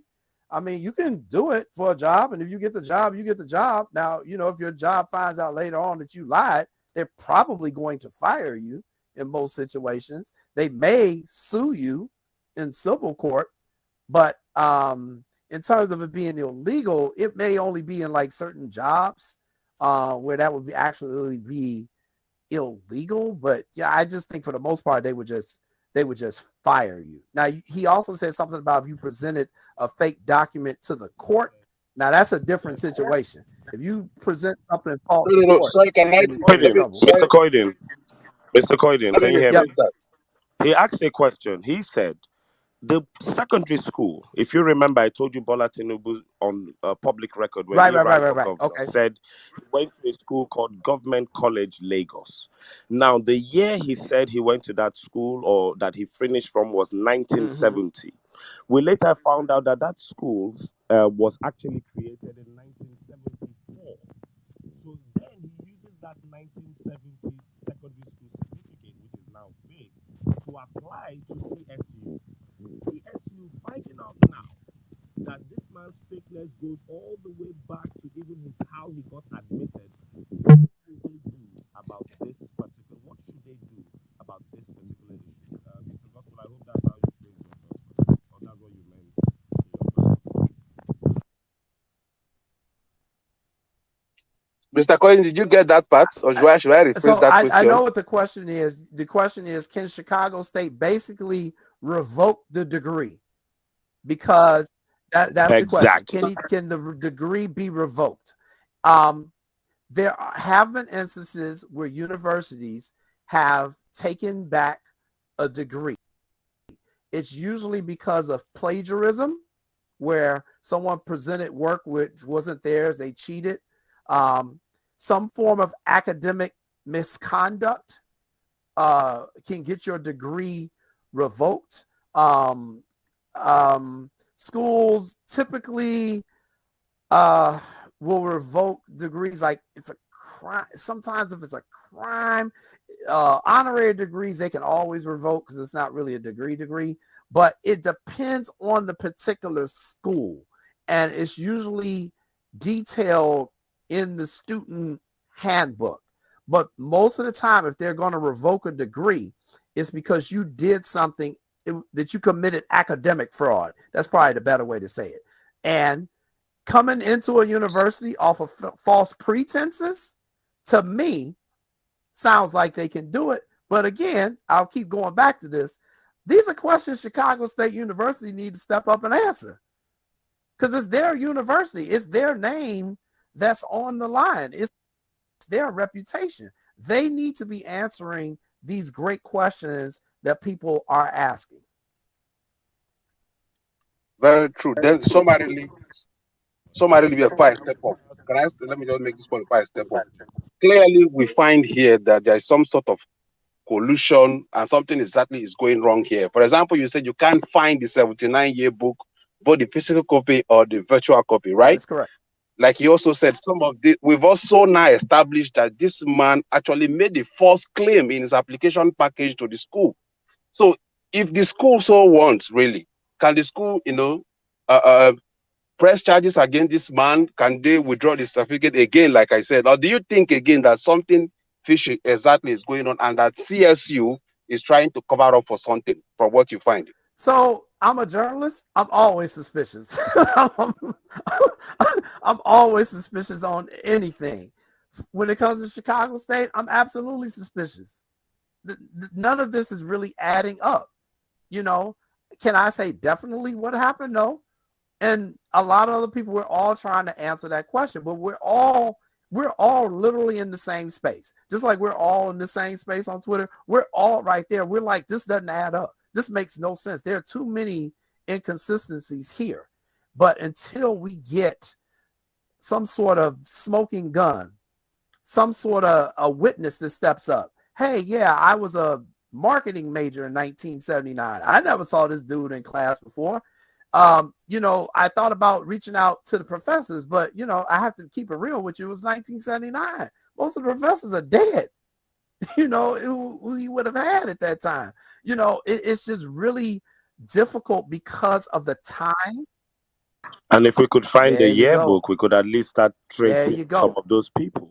So, I mean, I have currently reached out to a number of people who I've met, who I've known kind of in that class time period.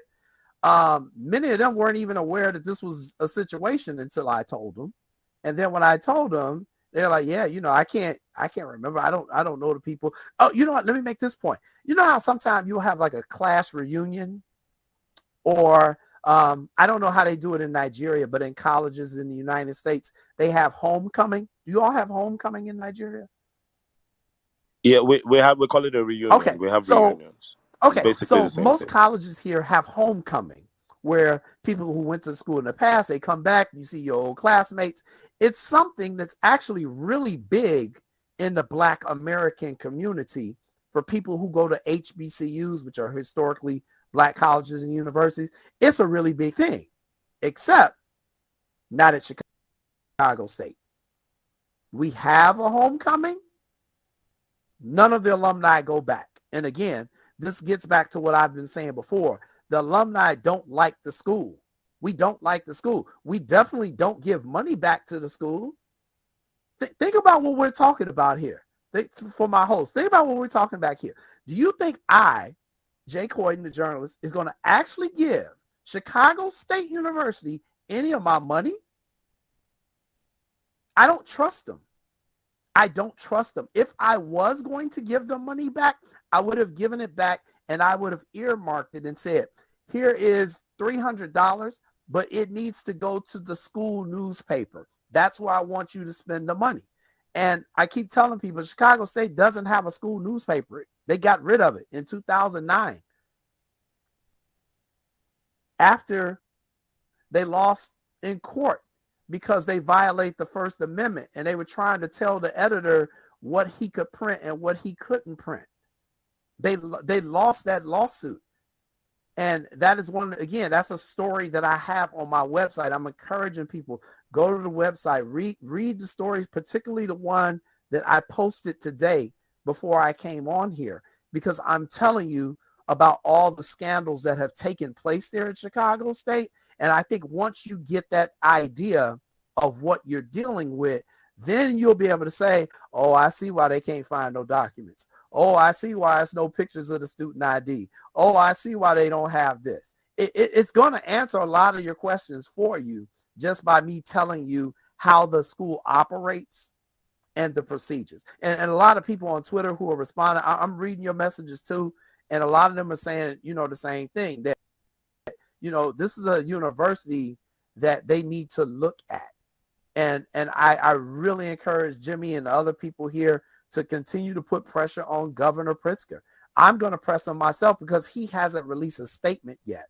So, I've been kind of waiting because we've got some documents that are going to probably be coming out in the next week or two. But the governor is going to have a lot on his plate here. And I don't know if the president of Chicago State is going to survive this scandal.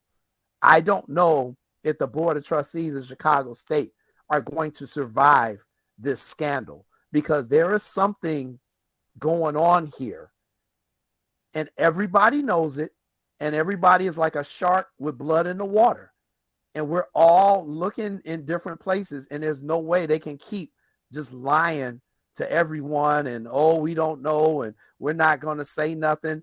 They got 200 million people in Nigeria right now who want some answers, and I'm not counting the Nigerian Americans who are here, and they're a very educated demographic in this country. That they're extremely educated, extremely smart. They know how to use all the digital tools like Jimmy. They're going to get their answers. They're going to get them. So I'm trying to tell my former university, look, y'all, whatever y'all had going on, you need to start coming clean with this, because the longer this thing goes, the more people are going to get riled up, the worse you make yourself look. And if you get some sort of law enforcement investigation that comes up at that school, it's going to be over, because they've been trying to close the school anyway, especially when your student population has dropped to 1,600 and your campus is designed for 9,000. It's not going to work, Chicago State. And I've been writing about my university for over 25 years, y'all. So I'm telling you, I know how they operate. This is par for the course for them.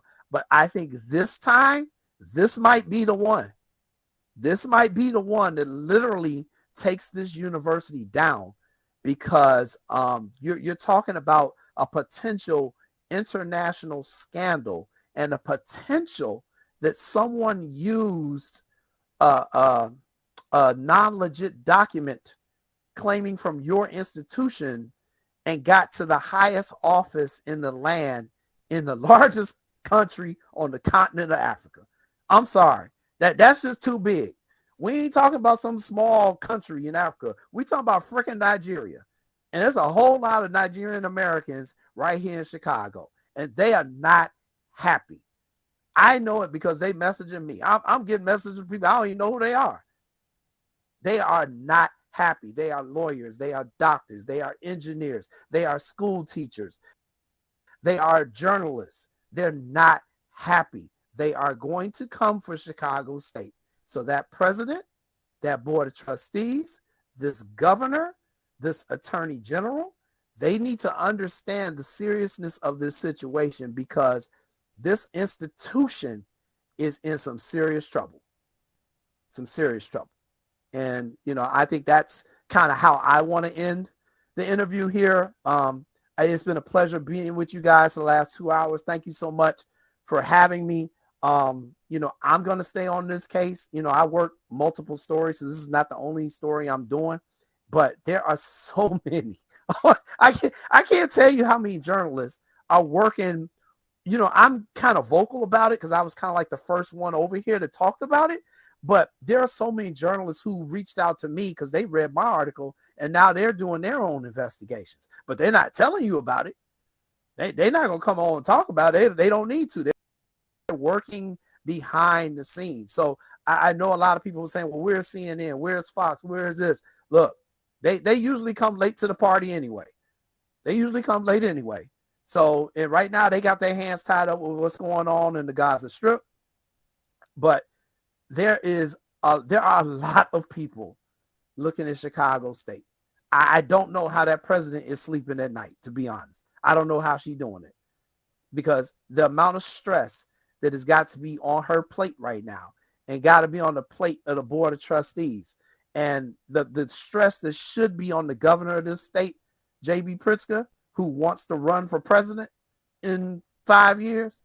This is the type of stuff that will not let you get elected to president of the United States. So I think people who want answers need to continue to reach out to those individuals, starting with the president of the Chicago State, secondary with the board of trustees of Chicago State, third with the attorney general of the state of Illinois, Kwame Raoul, and lastly, the governor of the Illinois, J.B. Pritzker. I think if you all put pressure on those 4 entities all at once, you will get the answers that you are looking for. All right, then. Thank you very much, Mr. J. Coyden. You have been an absolute blessing to us. Thank you for your time you've taken out. I know we we took you a bit off the radar, but all your answers have been perfect. They have been on point, and we honestly do appreciate you. Bola Ahmed Tinubu's favorite statement during the elections was snatch it, grab it, and run with it. Those elections were one of the worst elections in Nigeria's history. And it is so crazy that we don't know his dad's name, his mom's name. We don't know his real name. There are so many discrepancies with this fellow. And he ended up somehow president of Nigeria against every single constitutional law we have. Thank you for helping us out. And I wish you the best with your further digging on this issue. Thank you, everyone, for joining Parallel Facts. Thank you to my co-host, Gloria Eyo Maduka. Thank you to everyone who helps out on the back end. And thank you to all our speakers. I'm so sorry we had a time limit with Mr. Coyden, and he has even been gracious to go beyond that. We will do a lot more discussions on the back end. Thank you very much. God bless all of you. God bless Nigeria, and God bless the Obedient Movement and every well-meaning Nigerian as well. We appreciate all of you for being with us. Follow Parallel Facts. A lot more of these interviews will be coming up as time goes on, and you don't want to miss it. Follow Parallel Facts one more time. We appreciate you all. God bless you.